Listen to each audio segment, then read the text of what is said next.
Friends, आज की video का जो टॉपिक है वो बेस्ड है पायरेसी पर।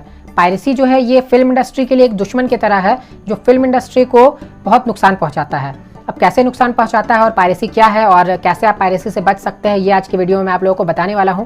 तो अगर आप एक नए फिल्म मेकर है, आप डायरेक्टर है या फिर आप प्रोड्यूसर है, तो आप इस वीडियो को पूरा लास्ट तक देखिए क्योंकि बहुत ज़रूरी है आपके लिए, क्योंकि इसमें आपका ही नुकसान है अगर आप इसे नहीं समझेंगे तो चलिए शुरू करते हैं आज का वीडियो। हाय फ्रेंड्स, मैं हूं आकाश रजक और आप देख रहे हैं आरएस फिल्म्स प्रोडक्शंस। फ्रेंड्स, अगर आप हमारे चैनल पर नए हैं तो इसे सब्सक्राइब जरूर कर लीजिए और आप मुझे इंस्टाग्राम पर भी फॉलो कीजिए। इंस्टाग्राम पर मैं शॉर्ट वीडियोस डालता हूं जो फिल्म मेकिंग से रिलेटेड होती है और बहुत नॉलेजेबल होती है, तो उन वीडियोस को आप फॉलो करके मेरे इंस्टाग्राम आईडी को ज़रूर देखिए। तो चलिए अब मैं आप लोगों को बताता हूं कि पायरेसी क्या होती है। सबसे पहले आप ये समझ लीजिए। देखिए, जब भी कोई फिल्म शूट होते रहती है, शूट होते के समय तो ऐसा नहीं होता, लेकिन जब भी कोई फिल्म लगभग अंत की तरफ बढ़ते रहती है, शूट होने की और बनने के प्रोसेस में लगभग अंत की तरफ बढ़ते रहती है, या फिर उसका पोस्ट प्रोडक्शन का काम यानी एडिटिंग का काम चलते रहता है, या फिर वो बन करके कंप्लीट हो चुकी हुई रहती है और रिलीज़ में गई हुई रहती है, या फिर रिलीज़ के बाद भी जब फिल्म को कॉपी कर लिया जाता है, उसे चोरी कर लिया जाता है किसी तरीके से और उससे फिर कोई दूसरे कोई इनकम करते हैं, तो उसे कहा जाता है पायरेसी। देखिए, पायरेसी जो है वो बहुत तरीक़ों से हो सकती है, तो मैं आप लोगों को बताता हूँ कि पायरेसी किन किन तरीक़ों से होती है और कैसे आप उससे बच सकते हैं।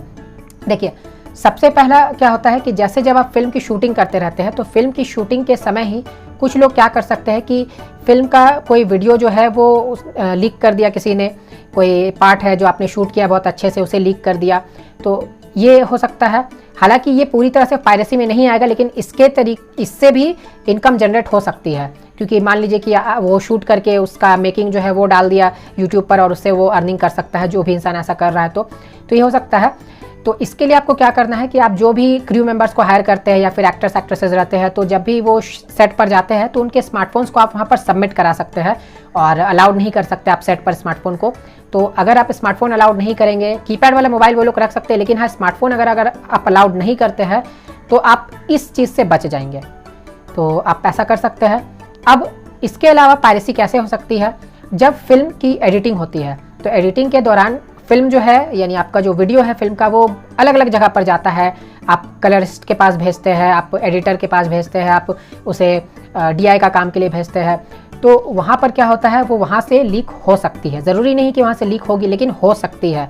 तो आप किसी भरोसेमंद एडिटर के पास जाए या फिर भरोसेमंद कलरिस्ट के पास जाए, या DI का काम करा रहे तो भरोसेमंद DI के पास जाए, तो वो ज़्यादा बेटर रहेगा। अगर आपने किसी पर भी भरोसा कर लिया, कोई नया है, आप जिसको जानते नहीं है, बिल्कुल इंडस्ट्री में कुछ भी नहीं किया है और वो आपको थोड़ा सा लगता है कि वो फेक पर्सन हो सकता है, तो ऐसे लोगों से आप काम ना करवाएं तो ज़्यादा बेटर रहेगा।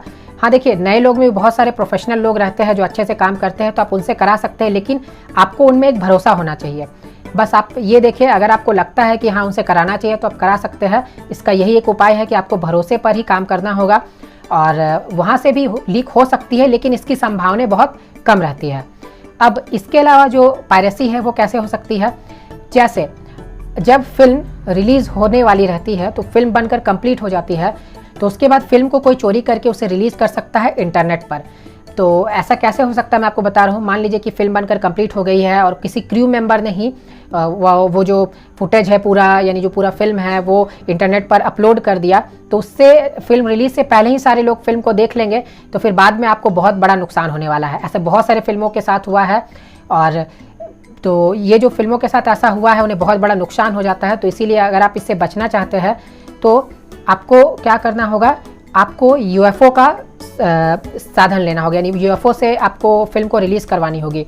देखिए, UFO जो है ये अभी ज़्यादातर फिल्मों को रिलीज़ कर रही है, तो अगर आप UFO से रिलीज़ करवाते हैं तो ये प्रॉब्लम लगभग आपकी सॉल्व हो जाती है। लेकिन देखिए, जो पायरेसी के चांसेस है वो थोड़े बहुत सब में रहते ही हैं, लेकिन अगर आप UFO से रिलीज़ करवाते हैं तो क्या होगा कि आपकी फिल्म जो है वो पायरेसी होने से बहुत हद तक बच जाएगी, क्योंकि UFO में आपको बस उनको फाइल देना रहता है अपने फिल्म का, और उसके बाद फिर वो लोग उसे अपलोड करते हैं सैटेलाइट पर, और फिर वहाँ से जो सिनेमा थिएटर से वो डायरेक्टली उसे अपने सर्वर पर ले लेते हैं। इसका बहुत लंबा चौड़ा प्रोसेस है, तो वो उसे ले लेते हैं और उसके बाद फिर वो सिनेमा थिएटर्स पर उसे प्रोजेक्ट करते हैं।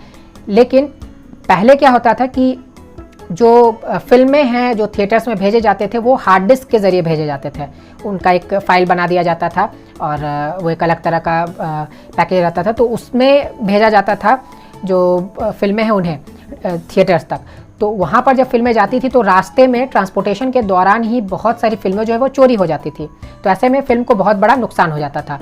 तो अगर आप इस चीज़ से बचना चाहते हैं, आप चाहते हैं कि इस पायरेसी से आप बचें, तो आपको क्या करना चाहिए, आपको यूएफओ का साधन लेना चाहिए। आपको यूएफओ से कांटेक्ट करना चाहिए अपनी फिल्म को रिलीज़ करने के लिए। और देखिए यूएफओ जो है ये चीपर भी है, सस्ता भी है, पहले के कंपैरिजन में ये चीप रेट में फिल्मों को रिलीज़ कर देता है। बस शर्त यहाँ पर यह है कि अगर आप यूएफओ से फिल्म को रिलीज़ करवाते हैं तो चाहे तो आपकी जो वीडियो क्वालिटी रहती है, आपने बहुत सारे अच्छे एक्टर्स को, एक्ट्रेसेस को लिया है, आपने फिल्म को बहुत बेहतरीन बनाया है, ये होना चाहिए, या फिर आपका कंटेंट बहुत मजबूत होना चाहिए। तो ये दोनों में से अगर आपके पास दोनों चीज़ें हैं तो बहुत अच्छी बात है। लेकिन अगर आप ये दोनों में से एक चीज़ भी करके ले जाएंगे तो यूएफओ आपको एक फिल्म को रिलीज़ करेगी। तो ये जो यूएफओ है इससे आप अपनी फिल्म को रिलीज़ करवा सकते हैं। अगर आप इसका बजट जानना चाहते हैं कि कितना आपको रिलीज़ करने में लगेगा यूएफओ में खर्च, तो आप मुझे कमेंट बॉक्स में लिख सकते हैं, मैं इस पर एक डिटेल वीडियो बना दूंगा। देखिए पायरेसी फिल्म रिलीज़ के बाद भी हो सकती है। कैसे हो सकती है? मान लीजिए कि किसी ने आपके फिल्म को देखा, थिएटर में ही देखा, और वो छुपा करके कैमरा को रिकॉर्ड कर लिया, और रिकॉर्ड करने के बाद वो आ करके उसे यूट्यूब पर डाल दिया या किसी और सोशल मीडिया प्लेटफॉर्म पर डाल देता है, तो वो भी पायरेसी ही हुई, क्योंकि उससे भी उसे इनकम जनरेट होती है। लेकिन देखिए अगर आपने उसे कॉपीराइट कराया हुआ है तो यूट्यूब भी जो है वो कॉपीराइट दे देता है उन्हें। तो इससे क्या होता है कि जितनी भी रेवेन्यूज़ रहते हैं वो उस इंसान को नहीं जाती है जिसने पायरेसी किया है, वो डायरेक्टली ओनर को ही चला जाता है जिसकी वो फिल्म है। तो पायरेसी इस तरीके से भी हो सकती है। इससे बचने के लिए आपको क्या करना होगा, आपको इंटरनेट, जब आप अपने फिल्म को रिलीज़ करते हैं तो आपको इंटरनेट देखना होगा, बार बार आपको अपनी फिल्म का नाम सर्च करना होगा और देखना होगा कि कोई रिजल्ट में आ रहा है कि अगर आ रहा है तो आपको फिर तुरंत उसे कॉपीराइट स्ट्राइक दे देना चाहिए। तो ये प्रोसेस है, लेकिन ऐसा बहुत कम फिल्मों के साथ होता है।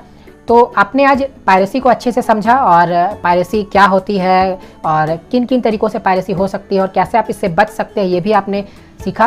तो आगे से अगर आप एक फीचर फिल्म बनाते हैं तो आप उसे इस तरीके से सेफ रख कर चल सकते हैं। तो उम्मीद है कि आपको वीडियो पसंद आया होगा, तो जल्दी से कर दीजिए वीडियो को लाइक और शेयर। फिर मिलते हैं हम लोग एक नए वीडियो के साथ, तब तक के लिए बाय बाय।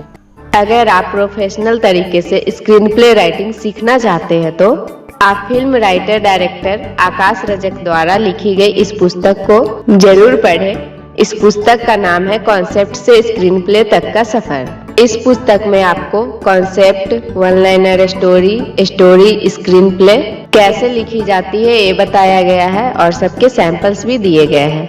इसके अलावा इसमें बहुत सारे टॉपिक्स भी दिए गए हैं जो एक राइटर के लिए जानना बहुत ही ज्यादा जरूरी है। स्क्रिप्ट राइटिंग के अलावा एक राइटर को स्क्रीन प्ले ट्रांजिशन की भी पूरी जानकारी होनी चाहिए।